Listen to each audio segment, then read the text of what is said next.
नमस्कार दोस्तों, आलोक स्टडी 69 के चैनल से मैं आलोक चौहान आप सभी का हार्दिक स्वागत करता हूं।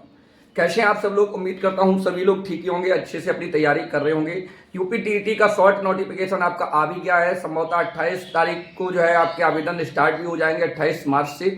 तो आज हम आपको बताने वाले हैं जो आपकी यूपी टीईटी में 30 नंबर का पेपर आता है प्राइमरी लेवल पर, जो इसमें पर्यावरण में पूछी जाती है। एक टॉपिक आपका बहुत ही महत्वपूर्ण है, जैव विविधता प्रवणता। जैव विविधता प्रवणता को जानेंगे उससे पहले यदि आपने हमारा चैनल आलोक स्टडी 69 को अभी तक सब्सक्राइब नहीं किया है तो कृपया करके आप हमारे चैनल आलोक स्टडी 69 को सब्सक्राइब कर लीजिएगा और बेल आइकन को प्रेस कर दीजिएगा ताकि आपको जो हमारे वीडियो के नोटिफिकेशन मिल सके। तो जैव विविधता प्रवणता क्या होती है, इससे पहले हम आपको जैव विविधता को जानेंगे। तो जैव विविधता किसे कहते हैं? तो जैव विविधता कहते हैं ऐसा समृद्ध क्षेत्र जहां पर विभिन्न प्रकार के जीव जंतु, पेड़ पौधे, वनस्पतियां, उनकी अनेक प्रजातियां पाई जाएं, उस स्थान को कहते हैं स्थान विशेष की जैव विविधता। जैव का मतलब होता है जो सजीव है, बायोटिक है, जिंदा है, और उनकी विविधता का मतलब होता है प्रजातियां, जीवों की जहां पर प्रजातियां मिले। तो एक परिभाषा और बन जाती है, किसी स्थान विशेष पर निश्चित समय में पाई जाने वाली जीवों की विविधता को जैव विविधता कहते हैं। अब जैव विविधता प्रवणता क्या है? तो जैव विविधता प्रवणता समझते हैं क्या है। तो देखिएगा, ये आपका ग्लोब है, ये हम आपका ग्लोब बना रहे हैं, ये आपको ग्लोब दिखाई दे रहा होगा। यहां पर ये होती है आपकी भूमध्य रेखा, 0 डिग्री अक्षांश पे हम लोग बोलते हैं, 0 डिग्री जो अक्षांश है इसे बोलते हैं हम लोग भूमध्य रेखा। भूमध्य रेखा बोलेंगे या इसी को विषुवत रेखा भी बोला जाता है। क्या बोला जाता है? विषुवत रेखा भी बोला जाता है, याद रखिए। इक्वेटर बोलते हैं। और 30.5 ये आपका दक्षिणी उत्तरी ध्रुव है, नॉर्थ पोल है। ये होता है 90 डिग्री पे। इधर 90 डिग्री पे आपका दक्षिणी ध्रुव होता है, साउथ पोल होता है। ये भी 90 डिग्री पर होता है। तो 23.5 डिग्री उत्तरी पे आपकी होती है कर्क रेखा। क्या होती है? कर्क रेखा होती है। और 23.5 डिग्री दक्षिणी पे आपकी क्या होती है? ये रेखा होती है आपकी 23.5 डिग्री जो साउथ होती है आपकी, ये क्या होती है? मकर रेखा होती है। कौन सी होती है बेटा? मकर रेखा होती है। ठीक है ना जी। हम बात करें जैव विविधता, तो जैव विविधता जो होती है सबसे ज्यादा विश्व में कहां है? सबसे ज्यादा जैव विविधता है ब्राजील में। कहां है? तो सबसे ज्यादा जैव विविधता अगर हम अक्षांश के हिसाब से देखें तो आपकी भूमध्य रेखा के आसपास होती है, क्योंकि यहां पर सूर्य की किरणें वर्ष भर आपकी लंबवत पड़ती हैं और यहां पर तापमान, वर्षा सब समान रूप में मिल जाती है। तो यहां पे जो भी प्रजातियां हैं वो आपकी इक्वेटर मात्रा में होंगी, क्योंकि यहां पर जो है सूर्य की किरणें लंबवत पड़ती हैं वर्ष भर भूमध्य रेखा पर, इन क्षेत्रों में। तो सबसे ज्यादा जो जैव विविधता पाई जाती है वो भूमध्य जो रेखा पर स्थित देश हैं इनमें पाई जाती है, इन क्षेत्रों में पाई जाती है।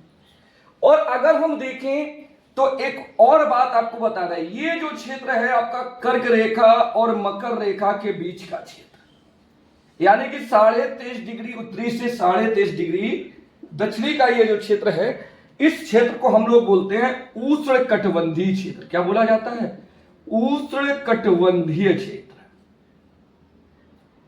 कटिबंधीय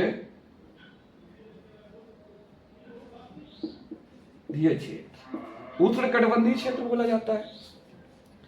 इसका मतलब है अगर हम कहें कि सबसे ज्यादा जैव विविधता दुनिया में कहां पाई जाती है, तो उष्णकटिबंधीय क्षेत्रों में सबसे ज्यादा आपकी पाई जाती। तमाम तरह के जंगल आपके ब्राजील में हैं, है ना, इन क्षेत्रों में पाए जाते हैं। तमाम तरह की जीवों की प्रजातियां पाई जाती हैं। तो इन्हीं चीजों को हम लोग कहते हैं जैव विविधता कहते हैं।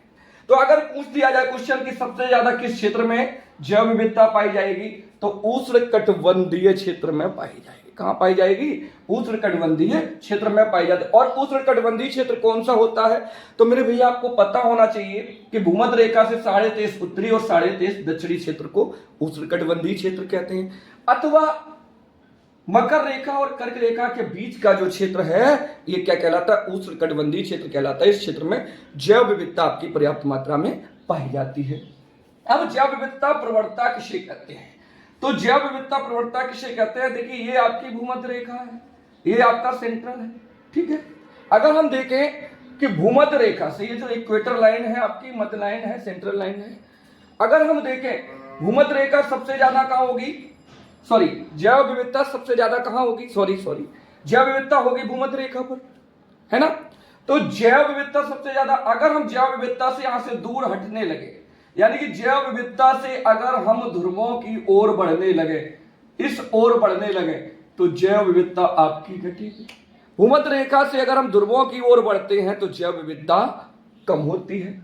चाहे हम उत्तरी ध्रुव की ओर जाएं, चाहे हम दक्षिणी ध्रुव की ओर जाएं, अगर हम भूमध्य रेखा से ध्रुवों की ओर प्रस्थान करेंगे तो जैव विविधता आपकी घटेगी। और अगर हम ध्रुवों से भूमध्य रेखा की ओर चलेंगे, इस ओर चलेंगे, तो जैव विविधता बढ़ेगी। ध्रुवों से अगर हम भूमध्य रेखा की ओर आएंगे तो जैव विविधता बढ़ेगी।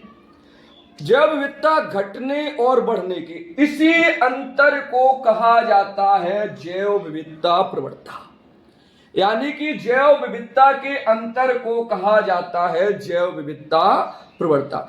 अगर पूछ दिया जाए कि सबसे ज्यादा जैव विविधता कहां होगी, तो भूमध्य रेखा पर होगी, और सबसे कम कहां होगी, तो सबसे कम जैव विविधता ध्रुवों पे होगी। सर्वाधिक जैव विविधता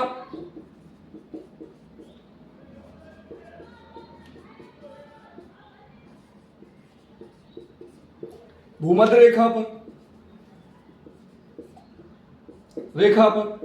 और अगर पूछी जाए सबसे कम कहां होती है, ध्रुवों पर होती है, क्योंकि आपको पता है भूमध्य रेखा से ध्रुवों की ओर जाने पर जैव विविधता घटती है और ध्रुवों से भूमध्य रेखा की ओर आने पर जैव विविधता बढ़ती है, और इसी जैव विविधता के अंतर को कहा जाता है जैव विविधता प्रवणता। यही हम आपको आज बताने के लिए इस टॉपिक में आए थे।